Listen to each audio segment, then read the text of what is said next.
Okay, maraming salamat. So, pagpaumanay po dahil meron tayong short ano po no kanina. So, ito po patuloy po yung ating programa ang Kurang Liwanag ng Buhay. Ayan ho mga kapatid. So, ayan no. Kanina po saan ba tayo? Yung kawalan ng pagmamalaki no. Ayan po mga kapatid. Kinakailangan tayo po ay pag tayo pinuno, kinakailangan marunong tayo magpakumbaba. Huwag tayo magmamalaki, mga kapatid.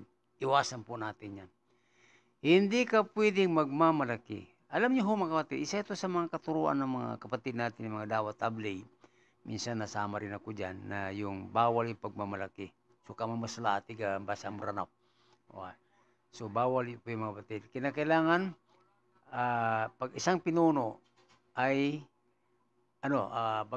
sasanay niya po yung sarili niya po na wag siya magmamalaki. Kailangan marunong siya magpakumbaba at marunong tumanaw ng utang na loob sa kapwa, mga kapatid. Yun ang leader.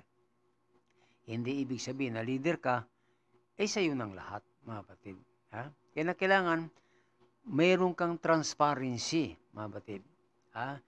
Huwag nating gayahin. Halimbawa, mayroon tayong mga napapansin, nakikita na mga leader po na wala silang transparency sa kanilang pamumuno, ay hindi po maganda yon, mga kapatid. Ibig sabihin, kung meron man tayong gustong iparating sa ating mga nasasakupan, halimbawa, o ating mga miyembro, kinakailangan ipaalam po natin sa kanila na, like for example, ganito,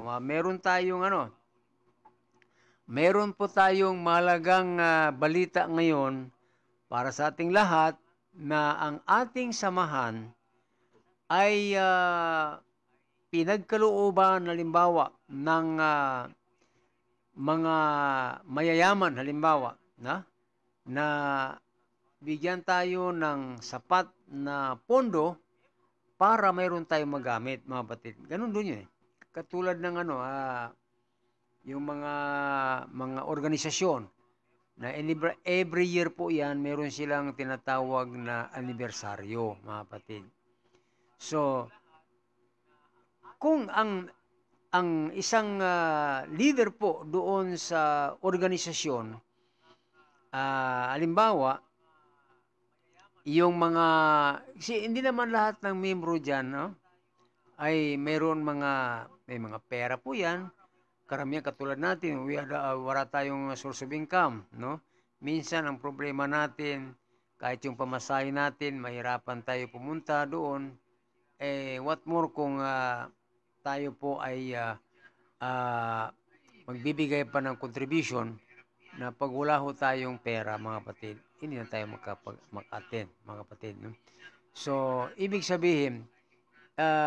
ibig sabihin na hindi po tayong pwedeng mag-contribution, mga kapatid. Pero, para sa kalaman natin, no, ang mga imam po ay minsan wala silang mga trabaho, wala silang mga pinagkakitaan.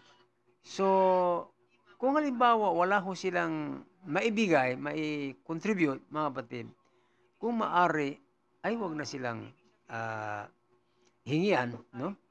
Wag na silang hingian. Pero pwede silang umaten. Pero sa akin naman, nakakaya naman, hindi ka pwede magbigay, no? Alam niyo mga kapatid, sa panahon ngayon, hirap na hirap tayo kumita ng 100, mga kapatid. 1,000 pa kaya, ha? Pero hindi ibig sabihin nito na ito po yung aming tinuturo sa sinuman sa inyo. Hindi po, mga kapatid. Ito po ay isang paalaala na sa ating mga leader kung ano ba yung katangian ng isang leader, mga kapatid. So, ito, no? Meron ba tayong ano ba yung ginawa natin na sana ba yung kanina? Para mabasa natin, no, sa Himpapawid, ay ito. Ito pala, ito yan. Ito, okay. Halimbawa, itong mga pagpa-certify ng isang mga pabrika, halimbawa, ito. Yung mga halal ba, yung halal. 'Di ba yung mga may mga produkto, may mga product na magpapa-certify ng halal. Ito minsan ito yung mga problema po natin. Pero hindi ko lang alam, basta ito Kasi ito yung sinabi, ang pagpapa-certify daw ng isang pabrika ay isang mahalagang proseso po upang matiyak na ang mga produkto ay sumusunod sa mga pamantayan ng kalangitan at kalamanan. Gayunpaman, ang pag-certify na walang imam o walang kasama na imam sa araw-araw na operasyon ay hindi po sapat. Anong ibig sabihin nun yun?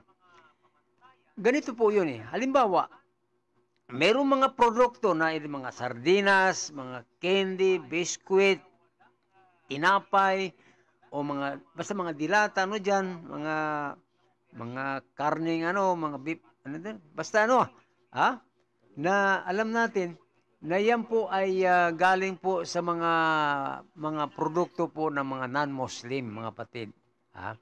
Bakit po nila pinasertify? Ayan, yun po ang dapat natin malaman.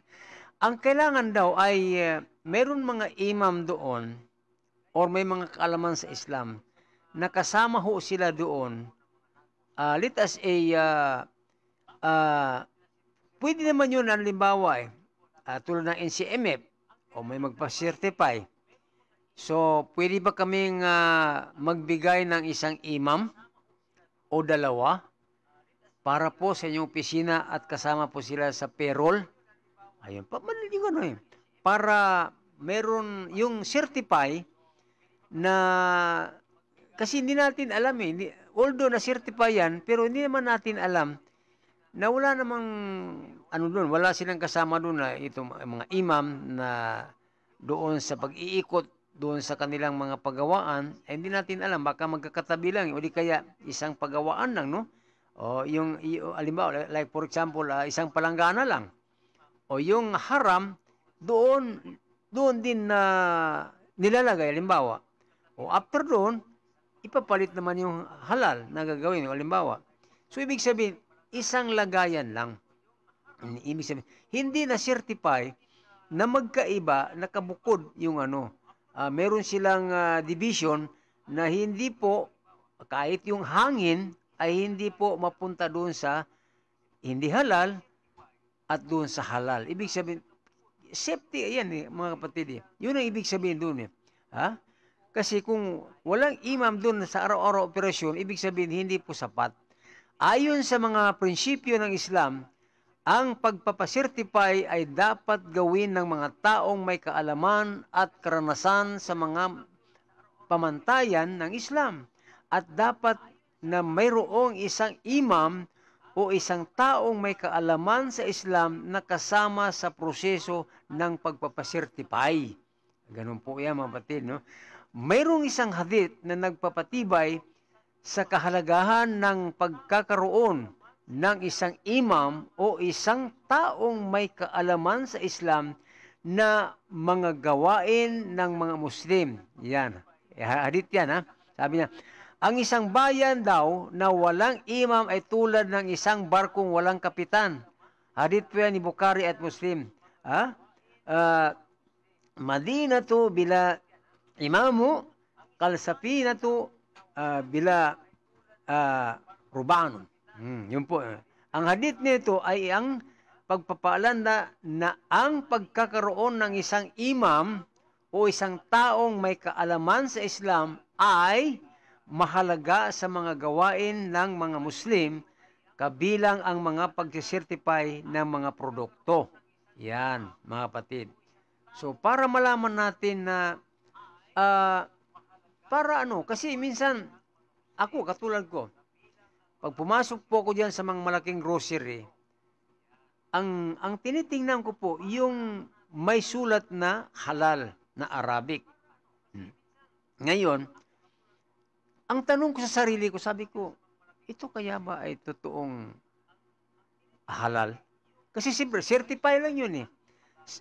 Dumating yung isang may-ari o di kaya may inutusan ng management na magpa-certify doon sa may authority na mag-certify ng produkto para maging halal, ha? Ayan.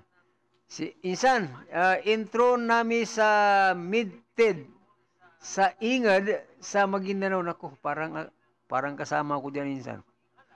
Pero okay lang, kahit hindi na ako ma-intro, wala tayong pera eh. Kahit yung pambili natin ng ticket, tayo makarating dyan. Si Asnaira Bangilos, Sinunggod, ayan. Sa CCN News, Filipino Views. Ayan po. Maganda yan insan, no? Dahil naalala ko yung sinabi mo sa akin na Mid-Ted sa Ingad, parang doon ako nagmula eh. No? Sa Maguindanao. Maganda yan.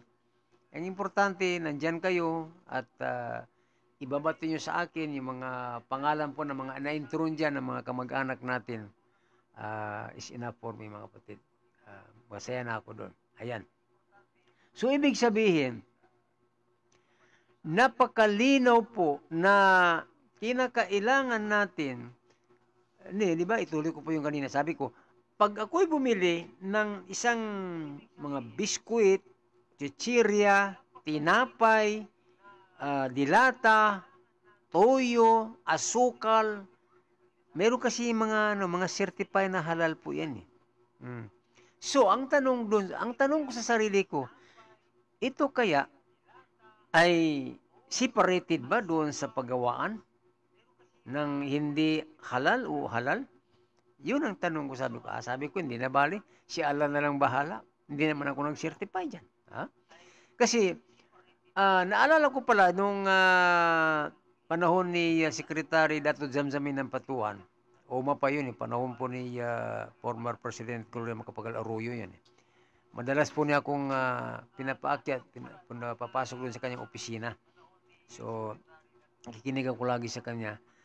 At meron siyang cellphone na mahaba, nandoon lahat nakalagay po yung mga verse sa Quran na siya po yung madalas nagdadaawa sa amin. Minsan kasama ko si Alim Limbuna, si Alim Kana, noong panahon na yon. So, napag-usapan doon yung ibalik yung culture and tradition, kasi sabi niya nawala na yan. Sabi ko maganda yan, Secretary Dato, na maibalik natin kasi yung mga anak natin ngayon hindi na nila alam yung ating kultura. Nawala na, naligaw na. Yan po yung problema natin, no? So sabi niya maganda yan. So napag-usapan doon na yung mga halal na yan. So sabi namin, kasi kami mga imam, wala po kaming source of income.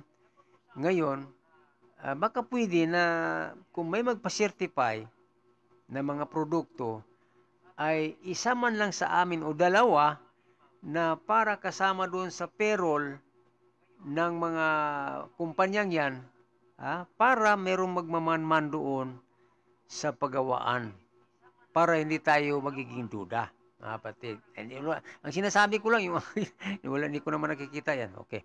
So, ganun. So, yun po. Pero, hindi naman yun nangyari, no? Hindi nangyari.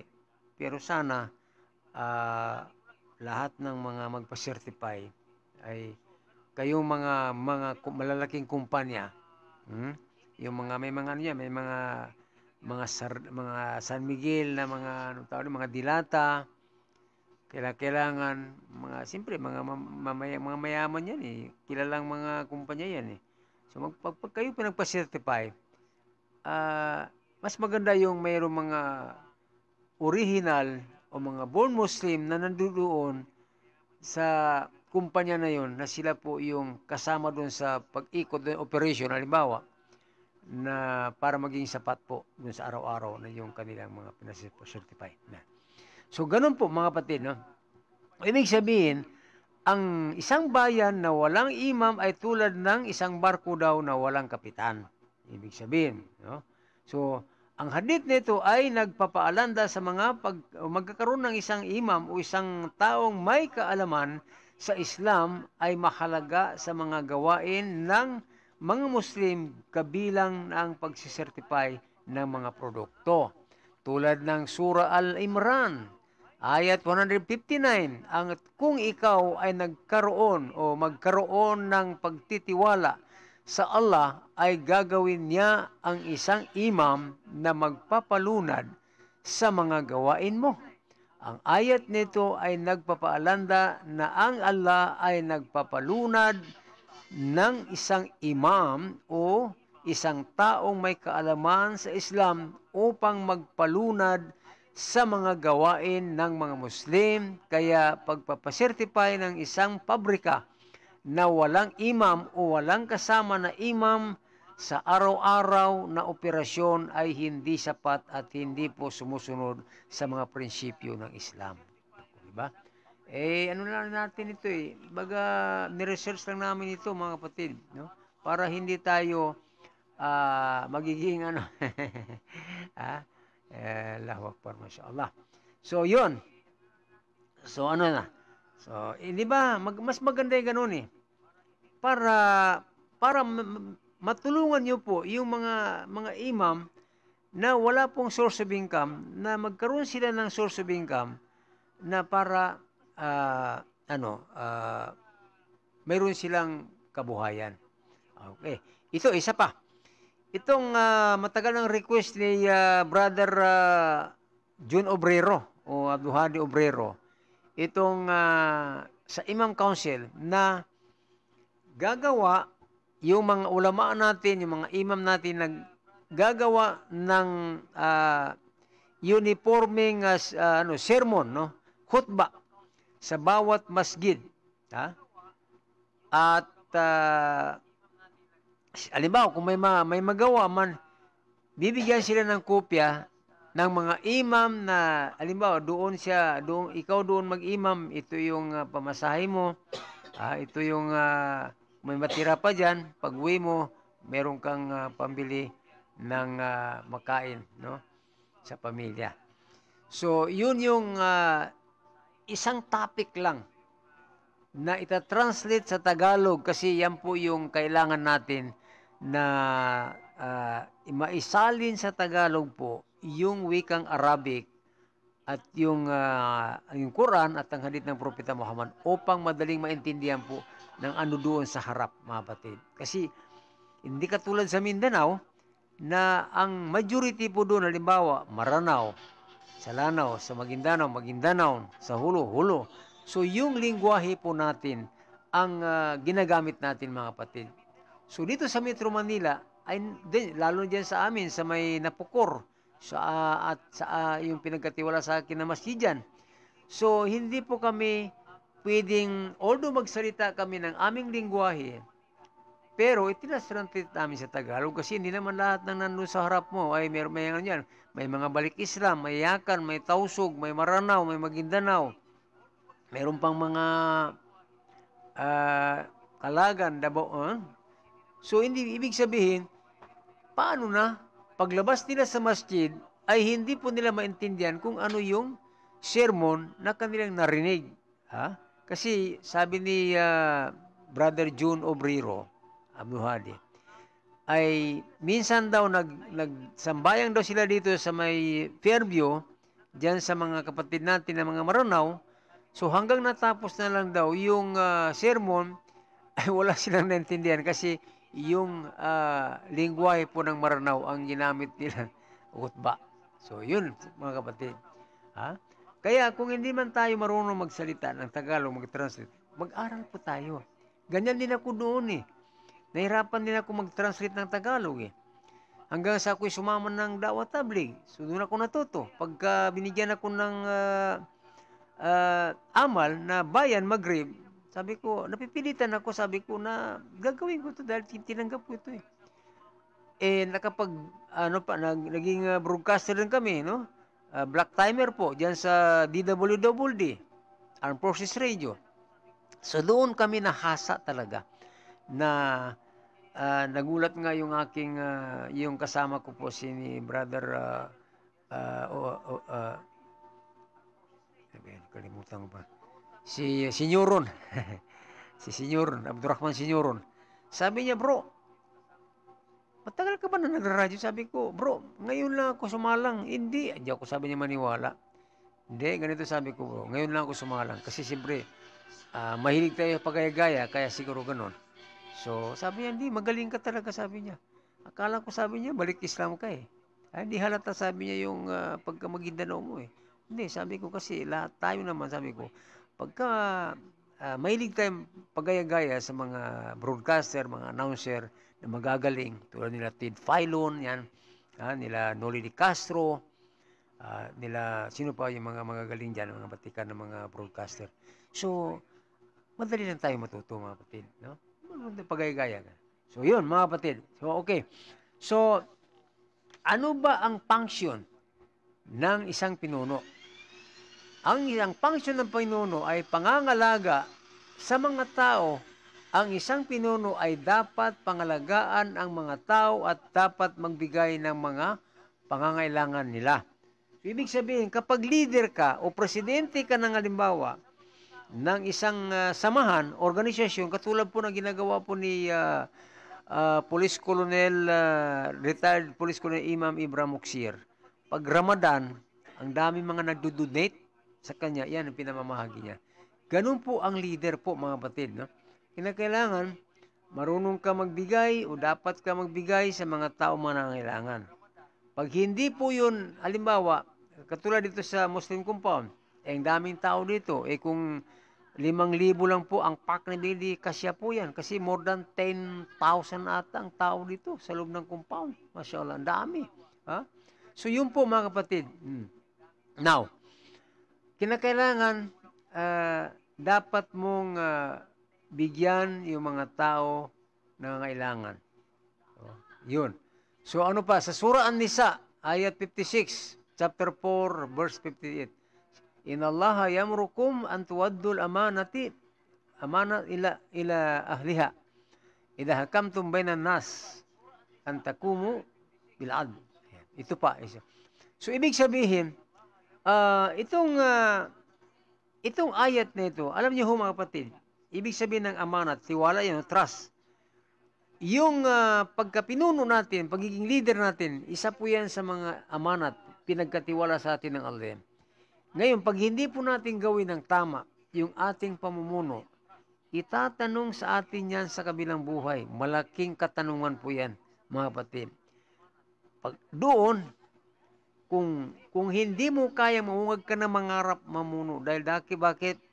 Paparusahan ka ng Allah doon sa kabilang buhay. Bakit? Kasi hindi mo sinunod ang kagustuhan ng Allah sa banal na Quran. Yan ibig sabihin, Inna Allah yamrukum an tuwaddul amana ila ahliha idha ahkamtum bainan nas an takumu bil adl. Katotohanan, ang Allah ay nag-uutos sa inyo na ibigay ang mga bagay na ipinagkatiwala sa inyo sa mga taong karapat-dapat, at kung maghusga kayo sa pagitan ng mga tao ay maghusga kayo ng katarungan. Ayan. Isa pa ito sa atin.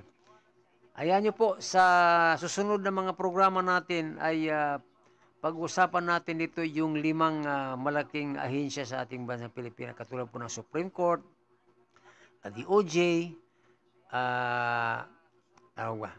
Sandigang Bayan, ano pa?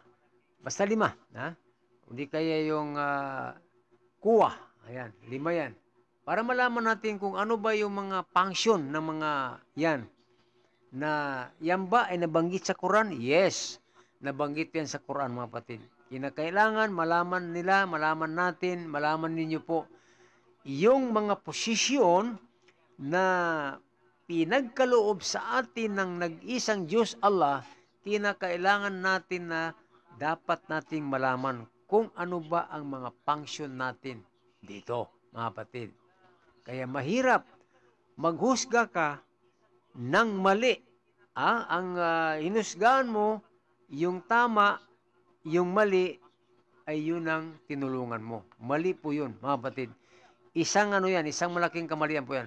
Ang pagpapatupad ng batas ay ang isang pinuno ay dapat magpatupad ng batas at dapat magbigay ng katarungan.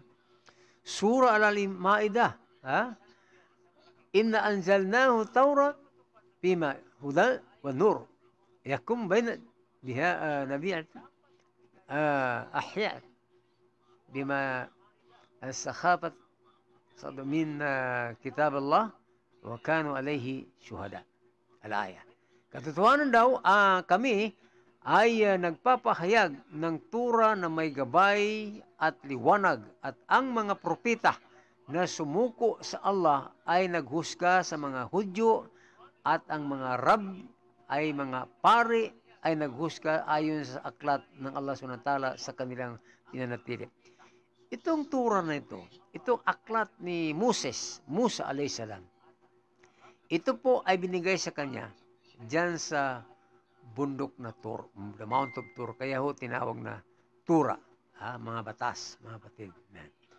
Ang isang pinuno daw ay isang pagpapangalaga sa mga tao, at siya ay mananagot sa kanila. Ako, mahirap na. Pag hindi nyo po yan nagawa ng tama, ang inyong pamumuno, doon sa kabilang buhay ay mananagot po kayo. Hindi po judge, hindi po prosecutor ang magtatanong sa iyo, mismo ang Panginoong Allahu Subhanahu wa Ta'ala. Si Ma'am Joanna Fernandez is also watching. Ayan, kumusta kayo? Pasensya na po kanina, medyo nawala tayo sa ere, pero ito, tuloy-tuloy na po yung ating programa. Ayan ho, mga kapatid. So, mahirap, mga kapatid. Kung titingnan po natin, dito po sa ating bansa, according to my knowledge in Islam, parang wala pa akong nahanap eh. Wala pa akong nahanap. Hindi ibig sabihin na sinasabi ko ito na magaling kami. Hindi po kami magaling. Itong sa amin bilang pag-aaral, kasi ang pinakamagandang inaaral natin ngayon ay yung political science in Islam. Yung political science na nagtapos ka sa Harvard, pinakasikat na universidad, or sa UP Universidad, pero pag wala kang prinsipyo sa Islam, hindi po yan tatanggapin ng Allah sa kabilang buhay. Mga kapatid, tandaan niyo po yan. Ito po ay isang paliwanag sa inyong lahat, at kami po ay nagpapasalamat sa inyong lahat dahil kami po ay natutuwa at kami po ay masaya dahil nakapagbigay naman kami ng dawa sa Himpapawid. Yan po ay para sa ating lahat. Shukran jazilan marratan ukhra ala mutaba'atik al-mustamirat. Maraming salamat muli sa inyong walang sawang panunood. Ang inyong lingkod, Imam Abdul Kahar Salik. Maraming salamat. Wassalamualaikum warahmatullahi wabarakatuh. Magandang hapon muli sa inyong lahat.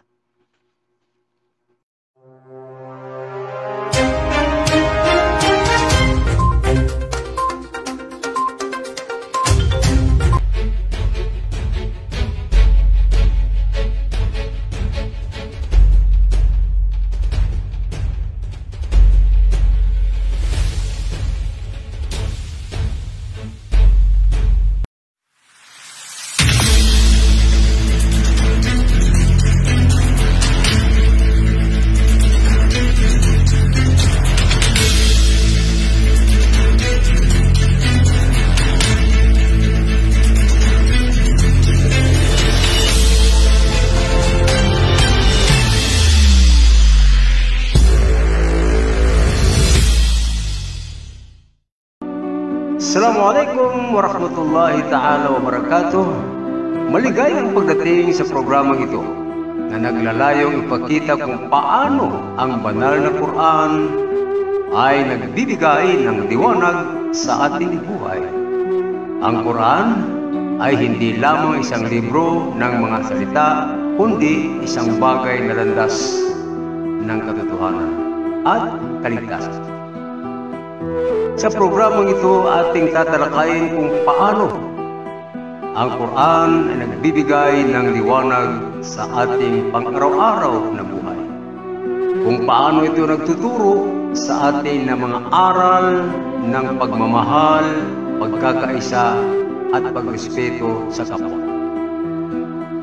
ating samahan ang mga eskolar at mga eksperto upang mas malalim nating maunawaan ang mga katuruan ng Quran at kung paano ito maaring magbigay ng liwanag sa ating buhay. Naway ang programang ito ay maging isang pagkukunan ng kaalaman, inspirasyon at gabay para sa ating lahat.